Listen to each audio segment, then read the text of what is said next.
Et qui ou coucou les copains et qui ou coucou les copines. Nous ne sommes pas cette fois-ci dans un Culturama, mais nous sommes donc dans une nouvelle petite émission qui va s'appeler Top Top. Alors oui, j'ai pas été chercher très très loin le titre de l'émission. Je suis assis parce que j'avais envie d'être assis. Il y a un beau petit sapin juste derrière moi et, et ça met donc un petit peu dans l'ambiance. Globalement, Top Top, bah, je vous cache rien, ça va être un top. Alors souvent, j'ai pas mis top 10 ou top 20 parce que ça va évoluer en fonction bah, de ce qu'on aura. Parfois, ça va être des top 10 comme celui-ci. Parfois, ça va être des top 20 et peut-être même des top 30. Ouais, qui sait. Peu importe, top top, donc c'est une émission de top. Vous allez me dire, c'est un petit peu facile, mais ouais, en même temps, j'ai toujours eu envie d'en faire une. Alors pourquoi pas? Voilà, donc nous approchons de Noël et pour cette première émission, pour ce premier numéro de Top Top, je me suis dit, eh bien, pourquoi ne pas faire un top 10 des meilleurs films de Noël? Alors après, c'est totalement subjectif. C'est selon mes goûts personnels et ce que je considère comme étant de bons films de Noël. Après, il peut y avoir de très bons films de Noël que je n'ai pas vus, tout simplement.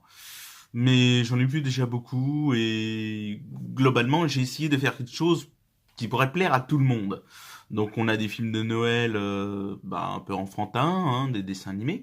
On a des films de Noël sur des comédies, et puis on a aussi des films de Noël un peu romantiques. Voilà, l'amour à Noël, quoi, ce genre de truc. Globalement, bon, bah ça va être beaucoup de la voix off, je vous mens pas. Mais on va se retrouver à la fin de la vidéo pour que je vous dise un petit quelque chose. Mais ça c'est pour plus tard. On y va. Top top. Numéro 10, Love Actually. Love Actually, c'est un film de Richard Curtis qui est sorti en 2003. Et il fait clairement partie de mes films de Noël préférés. Même si j'ai parfois un petit peu de mal avec toutes ces horribles comédies romantiques de Noël qu'on nous ressort toujours sur TF1 et sur M6 notamment chaque année, malgré le fait que ce soit des téléfilms et que là on parle clairement d'un film sorti au cinéma.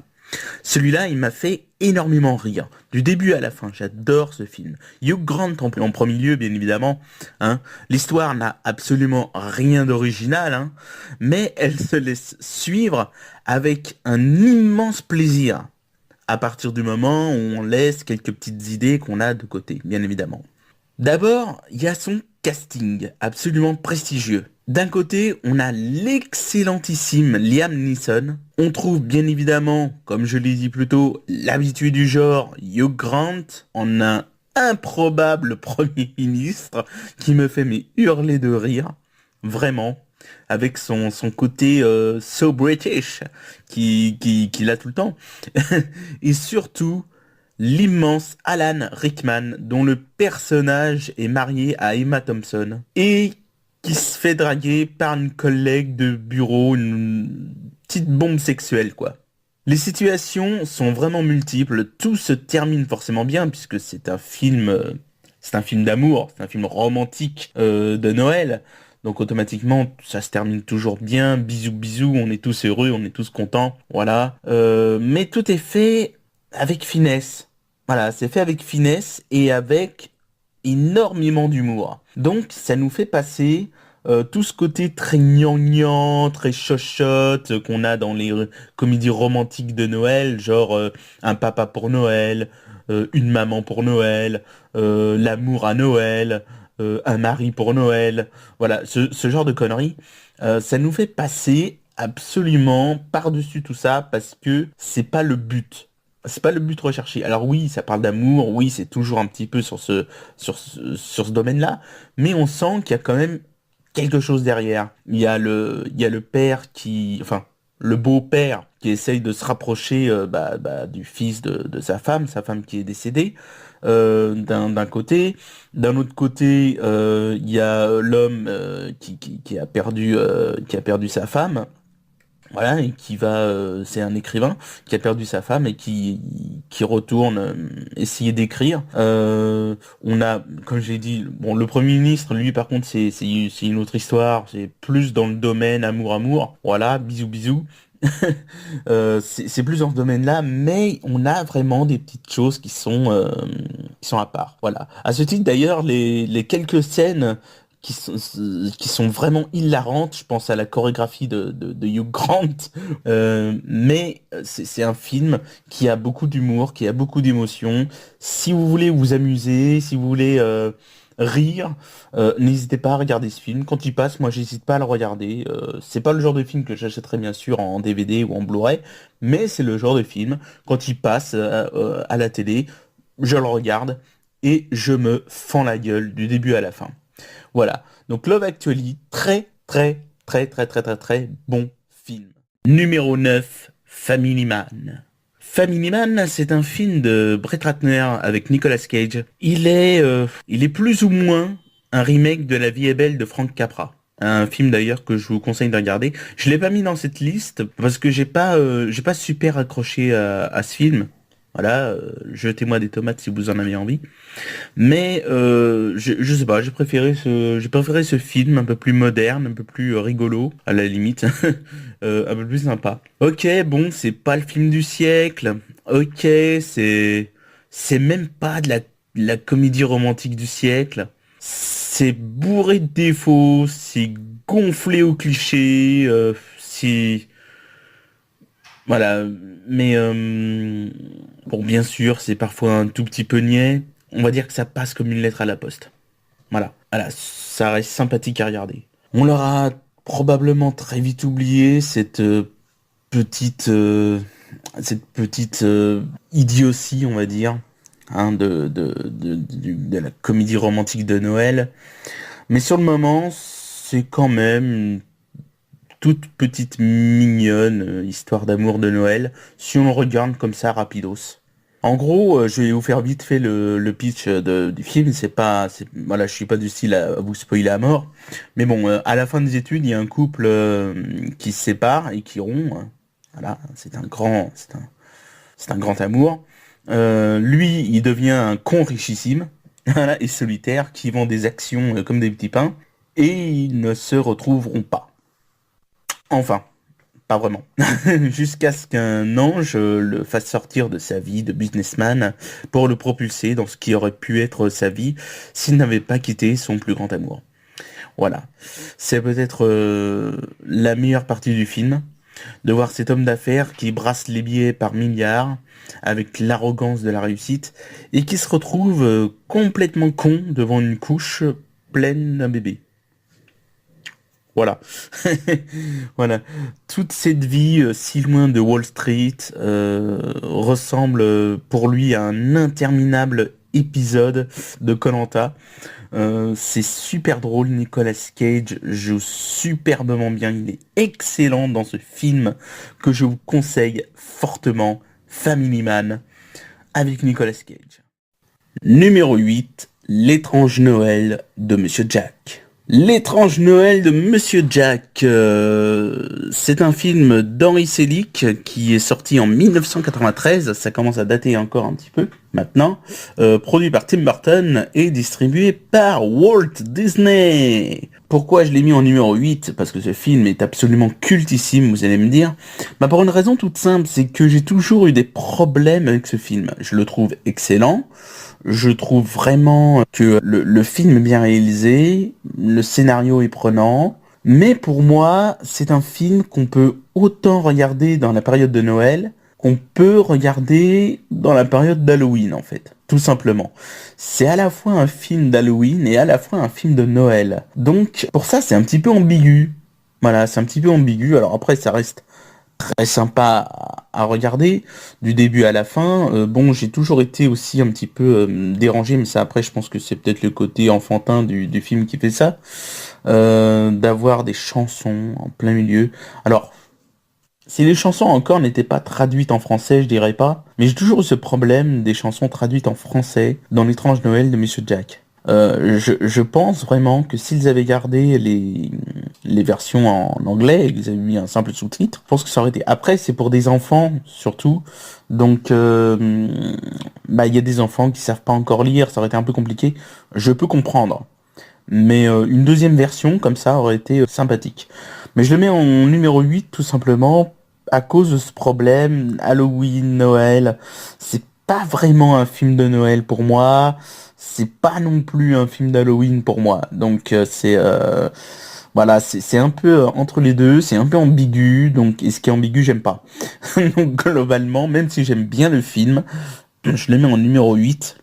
Je le mets en numéro 8 tout simplement parce il manque ce côté direct et précis Noël. Voilà. À la limite, j'aurais préféré une bonne vieille comédie de Noël où on nous met une comédie romantique de Noël où on nous met carrément un grand sapin en nous disant c'est Noël, you, je vais trouver l'amour.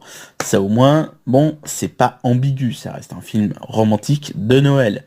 Là, c'est un film d'Halloween de Noël, quoi. C'est presque un film d'horreur de Noël, en fait. Enfin, il y en a des films d'horreur de Noël, je serais certainement un top dessus. Les Trans Noël de Monsieur Jack, numéro 8. On passe donc maintenant au numéro 7. Numéro 7, le Père Noël est une ordure. Cocorico Cocorico Comment évoquer ce film que je pense quasiment tout le monde connaît en France? Comment même encore en parler puisque la messe a été dite? Voilà. Puisque tout a été appris, tout a été retenu, connu par cœur, déclamé sans cesse à n'importe quel repas de famille qui s'éternise ou à une réunion de bureau, des petites punchlines qui sont envoyées dedans. On se souvient tous du fameux Je ne vous jette pas la pierre, Pierre. Voilà, c'est l'un des nombreux exemples, mais il y a aussi le fameux c'est cela, oui, qu'on peut rajouter encore à ça. Il y en a plein. Ça fait partie de ces comédies françaises où on se souvient de quasiment toutes les bonnes répliques qui ont été lancées dedans. Je pense notamment aux visiteurs qui ont eu, premier du long, hein, les visiteurs, qui ont eu ce fameux jeu qu'on avait quand on était gamin où on essayait d'imiter Christian Clavier qui faisait le hockey ou encore ces fameuses répliques complètement dingues, c'est des malades.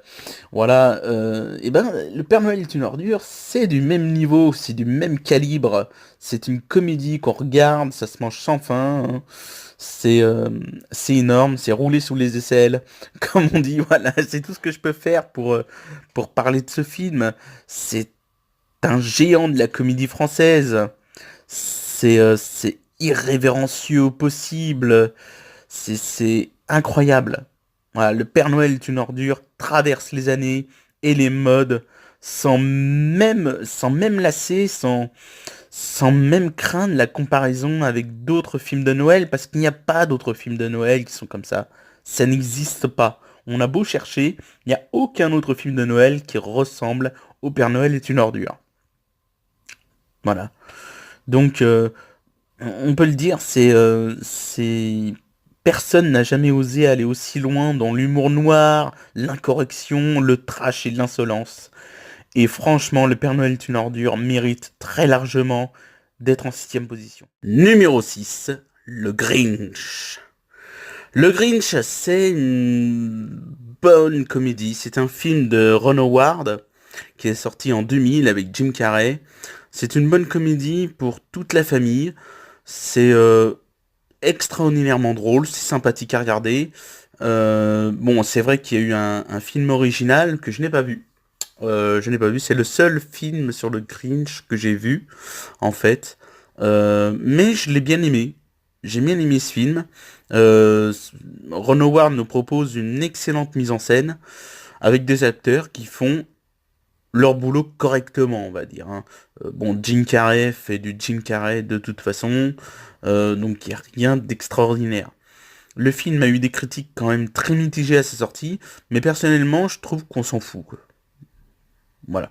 On s'en fout parce que le plus important, c'est de passer un bon moment. C'est un film familial. On s'amuse. C'est sympa. Ça se passe dans la période de Noël. Et c'est mon avis. Donc ceux qui sont pas d'accord, eh ben tant pis pour eux. Hein. Moi, ça reste mon avis. C'est un très très très très très bon film de Noël. Et c'est pour ça qu'il a cette petite position en numéro 6. Voilà. Le numéro 5, par contre, je suis pas sûr que vous le connaissiez. Numéro 5, j'ai rencontré le Père Noël. Alors là, on s'attaque à du lourd, on s'attaque à quelque chose d'extrêmement ancien et d'extrêmement rare, puisque c'est un film français, encore Cocorico, de 1982, de Christian Gion, avec Karen Cheryl. C'est la seule que j'ai gardée en mémoire dans ce film. Je vais devoir vous expliquer un petit peu le film, parce que voilà, je vais devoir vous expliquer un peu le film, j'ai pas le choix. Simon, jeune garçon, vit à Paris avec sa grand-mère. Ses parents, donc, ont été enlevés par des rebelles d'un pays africain. Grosse ambiance, hein. À l'approche de Noël, son unique souhait est de retrouver, donc, ses parents vivants. Simon et son amie Élodie se retrouvent en Laponie où réside le Père Noël et vont y rencontrer la fée Marie-Ange qui va aider Simon à se rendre en Afrique. En gros, c'est un petit peu ça. Voilà. Alors dit comme ça a l'air hyper bizarre comme film, mais c'est une sorte de comédie musicale en fait. C'est français, donc c'est pas toujours au top. Il faut être franc. Ce film est mauvais. Voilà, soyons clairs, ce film est mauvais. Alors pourquoi est-ce qu'il a une place si haute dans ce classement? Parce que en fait, c'est le premier du classement à vraiment avoir un vrai lien avec Noël, avec le Père Noël, tout ça. Donc c'est le premier film du classement à avoir ce vrai lien. Donc je voulais absolument le monter assez haut, juste pour ça. Quand j'étais petit, j'avais la cassette vidéo. Je l'ai vu et revu encore. Et j'aimais beaucoup ce film. Karen Cheryl était super jolie dans sa robe de fée. Et les lutins avaient l'air super contents de fabriquer nos jouets. Euh, Vive l'esclavagisme. Vive l'esclavagisme. La musique était sympa, les chansons étaient sympas. Franchement, quand on regarde ce film, c'est bien. En fait, c'est un film qui est très bien pour des enfants. Et quand on est adulte, on le voit avec des yeux d'adulte, en fait. Et les yeux d'adulte, ils vont être extrêmement critiques et extrêmement violents envers ce genre de film, qui ne mérite pas une critique si violente, hein. Je vais revenir avec ce mot, mais c'est vrai que c'est le mot qui revient souvent à l'esprit, critique trop violente. Et finalement, bah les enfants qui vont regarder ce film le verront avec leurs yeux d'enfant, un peu comme Mary Poppins. Alors je compare pas ce film à Mary Poppins, parce que Mary Poppins c'est très largement au-dessus. Mais quand on regarde un film avec les enfants, on n'a pas toujours ce regard sur ce qu'est un bon film et ce qu'est un mauvais film, tout simplement. Donc j'ai rencontré le Père Noël, numéro 5, curiosité française à découvrir. Numéro 4, le Pôle Express. Comment on peut parler d'un film de Noël sans mettre le Pôle Express du puissant et incroyable Robert Zemeckis? Oui, celui qui a fait Retour vers le futur, notamment. Bah, c'est un peu compliqué, hein, parce que ce film est, ce film est beau, tout simplement. C'est pas un dessin animé à proprement parler, hein. C'est un film en fait qui a été, je sais plus comment on appelle ça, qui a été donc réalisé en, en capture de mouvement, voilà, en performance capture, je crois que ça s'appelle comme ça. Et donc c'est vraiment joué, c'est pas doublé, donc c'est pas un dessin animé, c'est un vrai film, presque un film live. Et le boulot est extraordinaire. Ce film est beau, tout simplement. Voilà. Le Pôle Express, il date de 2004, si je me souviens bien. C'est un film vraiment c'est un très beau film de Noël qui va tout simplement nous transporter, qui va transporter un petit garçon, hein, au pays du au pays du Père Noël, quoi. Donc c'est tout simplement, c'est pas une comédie en soi, c'est un conte, tout simplement. C'est un merveilleux petit conte de Noël à voir en famille et à faire découvrir à vos enfants s'ils ne l'ont pas encore découvert. Voilà. C'est vraiment un film que je conseille à tout le monde, le Pôle Express. Voilà. On va maintenant passer au numéro 3 et là on va attaquer du lourd, du très très lourd. Numéro 3, Miracle sur la 34e rue. Alors là on attaque carrément d'un classique. C'est-à-dire, il y a deux gros classiques de Noël. Voilà. Il y a deux énormes classiques de Noël dans les films. Il y a La vie est belle, de Frank Capra, et il y a Miracle sur la 34e rue de George Seaton, qui est sorti en 1947. Ce film, incroyable. Voilà, il n'y a pas d'autre mot. C'est c'est une espèce de parade de Noël absolument incroyable et magique, où on y voit justement un monsieur qui a un physique, le physique de l'emploi, le physique du Père Noël, hein, et qui prétend être le vrai Santa Claus, le vrai Père Noël. Donc c'est dans le pur esprit de Noël, la générosité, l'altruisme, la place de la croyance de l'enfant qui est en chacun de nous, qui fait marcher son imaginaire avec talent. Ici, c'est un petit peu la cerise sur le gâteau, et tout simplement parce que ce film nous renvoie un petit peu à nos plaisirs d'enfant, à nos rêves d'enfant, à ce qu'on espère lorsqu'on est enfant. Alors ceux qui sont un petit peu, je dirais pas écœurés par ce qui est vieux, ceux qui n'ont pas envie de voir ce film en version 1947, il y a eu un remake qui est sorti en 1994, Miracle sur la 34e rue, qui est un peu plus connu pour les jeunes de mon âge, parce que voilà, en 94, on voyait des choses, mais c'était voilà, c'était vraiment très intelligent de ressortir ce film. Et ce remake est très bien fait en fait. Donc si vous êtes vraiment pas tenté par la version de 1947, une version en noir et blanc quand même, avec un jeu d'acteurs qui date de cette époque-là, et je vous conseille, je sais pas s'il existe en français, parce que moi je ne l'ai vu qu'en anglais, parce que j'ai vu à l'origine le remake de 1994, et donc moi je l'avais vu en français. Et des années plus tard, quand j'ai vraiment commencé, quand Internet a commencé à prendre vraiment de l'ampleur, j'ai pu le voir en VO sous-titré, mais je ne l'ai jamais vu en français en fait. J'ai jamais vu le film de 47 en français. Donc je ne sais pas s'il existe en français, mais s'il existe en français, regardez-le plutôt en VO. Les VF de l'époque sont pas ce qu'il y a de mieux. Or, le film de 94, vous pouvez parfaitement le regarder en français, il n'y a aucun problème. Les acteurs jouent parfaitement bien. Alors la petite fille, je me souviens plus, je la connais parce que je l'ai vue dans plein de trucs. C'est la petite qui jouait dans Madame Doubtfire. Je me souviens plus du tout de son nom. Honte à moi. Honte à moi. Celui qui jouait le Père Noël, lui non plus, hélas, je me souviens plus du tout de son nom, décidément. Je perds le nom de tous les acteurs. C'est pour vous souvenir un petit peu, c'était l'acteur qui jouait dans Jurassic Park. Je suis pas très doué avec les noms des acteurs souvent. Mais franchement, si vous êtes pas intéressé par la version 47, la version 94 est géniale à regarder elle aussi. D'ailleurs, elle est plus moderne déjà et nous parle un petit peu plus. Mais la version 47 est très très bonne. Donc regardez les deux. Ça c'est mon petit conseil, vraiment, c'est un très bon film.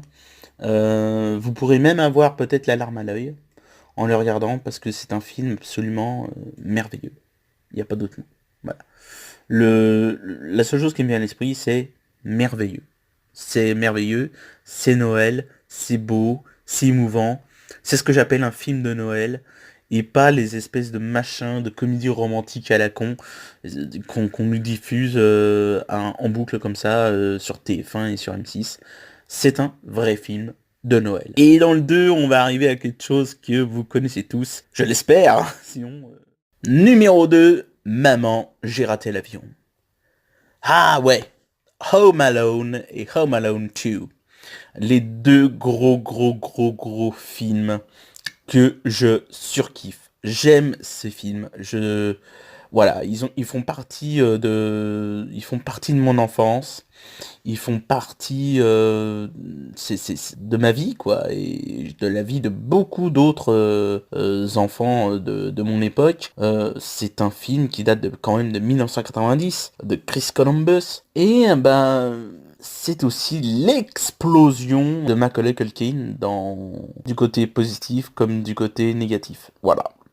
C'est un film vraiment très bon. C'est Kevin McAllister contre les casseurs-flotteurs. Et rien que pour ça, c'est génial. Je veux dire, moi, j'ai adoré ce film. Je pourrais... il est difficile de vendre un film qui est aussi bon et aussi parfait. Il arrive à son but littéralement. Alors c'est vrai, il n'y a pas de Père Noël, mais il y a quand même un petit miracle de Noël. Je dirais même qu'il y en a peut-être deux. On pourrait presque imaginer que le personnage du vieux monsieur Marley, qui s'appelle, je crois, qui met du sel sur les trottoirs, ce vieux monsieur qui fait peur à Kevin, on pourrait presque penser bah, que ça aille un petit côté Père Noël chez lui. Un Père Noël du pauvre, mais un Père Noël quand même. Et il y a quand même un espèce de miracle qui se produit à la fois du côté de Kevin et à la fois du côté de ce vieux monsieur. Et ce qui est amusant, et bien sûr, c'est la réaction des parents, quoi. Je veux dire, c'est complètement dingue. Oublier son môme comme ça, quoi. Je veux dire, vous regardez juste le moment où les deux parents réalisent qu'ils ont oublié leur fils leur fils directement à la baraque, quoi, alors qu'ils sont dans l'avion. C'est incroyable, quoi. D'un côté, on a une mère qui dit ah, je suis une mère indigne et tout, qui culpabilise, et elle a tout à fait raison, hein, c'est une très mauvaise mère. Et d'un autre côté, on a le père qui dit non, on a mal compté. Le père qui sort cette phrase absolument incroyable, on a mal compté. Mais c'est même pas une question d'avoir mal compté, c'est une question que, voilà, t'oublies pas ton fils, tu vérifies où il est, merde, enfin. Quand on pense que c'est un putain d'orage qui a fait qu'il y avait plus d'électricité, c'est vraiment un truc complètement con dans la précipitation, mais ils avaient rien préparé, quoi. Je veux dire, c'est hallucinant. Ils avaient rien. Il y avait aucun bagage qui était prêt dans l'entrée. C'est de l'amateurisme poussé au maximum dans ce film. Et c'est ça qui va nous donner les scènes les plus marrantes, les plus incroyables. Alors le deuxième se passe à New York et est beaucoup, beaucoup, beaucoup, beaucoup plus punchy dans son style. Maintenant après, bon, le premier a ce côté plus Noël en soi. Alors que le deuxième, bon, il est un peu moins intéressant, on va dire. Un peu moins intéressant. Il est bien foutu, hein, mais globalement, il se rapproche plus du remake du premier film que d'une vraie suite, en fait. Voilà. Il y a encore des gags, il y a encore les casseurs-flotteurs qui s'en prennent plein la gueule avec les pièges de Kevin à la fin. Alors, il y avait son plan de bataille dans le premier, après c'est l'espèce d'opération OOO. C'est c'est n'importe quoi. C'est vraiment n'importe quoi, le mec qui se fait des plans de bataille, quoi, d'une maison, quoi. Euh, autant c'était chez lui dans le premier, donc on peut comprendre. Autant dans le deuxième, tout ce qu'il essaye de faire, en fait, c'est refoutre les casseurs flotteurs en tôle. Bon, en soi, c'est louable, mais il avait d'autres choses à faire de sa vie, hein, le petit Kevin. Donc voilà, j'ai préféré quand même le premier, mais le deuxième est à voir aussi. Alors après, il y a eu Home Alone 3 et Home Alone 4, qui eux par contre n'ont absolument rien à voir avec la trame principale, quoique. Et en français, c'est encore plus idiot, puisque c'est Maman, je m'occupe des méchants et Maman, je suis seul contre tous. Alors autant le troisième est sorti au cinéma et n'avait que très peu d'intérêt déjà parce qu'on n'y retrouvait plus Michael Culkin et en soi bah, c'est déjà chiant. Mais le quatrième est encore pire parce qu'il reprend les personnages de la trame principale, c'est-à-dire Kevin McAllister et le reste de la famille et même Marvin qui était joué par Daniel Stern dans ce film, enfin dans ce téléfilm, parce que c'est plus du cinéma. Et alors là, on atteint la médiocrité absolue dans ce quatrième film. Je vous conseille juste de regarder la bande-annonce de cet horrible Home Alone 4, qui est une merde absolue. Il n'y a pas d'autre mot, c'est une bousasse poussée au maximum. Je crois que voilà, je l'ai vu et j'ai eu honte de l'avoir regardé. C'est pour vous dire, hein. Voilà, on va atteindre le numéro un avec un film absolument pour les enfants, clairement. Mais après, bah, c'est Noël. Et numéro 1, c'est le Noël de Mickey, connu un petit peu sous le nom attendez que je me trompe pas, parce que je l'ai noté, Mickey's Christmas Carol. Alors, bien évidemment, ceux qui connaissent le Cantique de Noël savent que le vrai titre de Cantique de Noël, c'est Christmas Carol, voilà, qui est juste alors c'est pour ceux qui savent pas, qui connaissent pas, c'est l'histoire du fantôme des Noëls passés et tout ça. Quelque chose de très connu quand même, hein, faut pas non plus déconner. Hein. Donc oui, c'est Charles Dickens, hein, c'est un chant de Noël. Alors ça porte plein de noms, Cantique de Noël, chant de Noël de Charles Dickens. Euh, je vous laisse découvrir. Alors j'aime bien la version de Noël de Mickey parce que c'est prendre justement le cantique de Noël ou le chant de Noël en fonction de sa traduction et le raconter à des enfants. Avec Mickey, avec Donald, avec Picsou, et tout ça, c'est bien trouvé. Franchement, chapeau au studio Disney, ça date de 1983. Vraiment, c'est juste génial. Regardez-le. Je vais pas dire grand-chose dessus parce que m'éterniser 10 000 ans sur un cantique de Noël de Charles Dickens, ça sert pas à grand-chose. Pour ça, il faudrait vraiment que j'écrive que je fasse je sais pas, un Culturama entier dessus. Mais bon, là, j'en ai pas vraiment envie. Je vais être franc avec vous, j'en ai pas vraiment envie de faire un Culturama entier sur un cantique de Noël. Donc voilà, le Noël de Mickey numéro 1. Regardez-le, franchement, si vous l'avez jamais vu, regardez-le. Il est excellent. Et montrez-le à vos enfants. C'est génialissime. Voilà. C'est beau, c'est incroyable et c'est bien tourné, c'est bien écrit.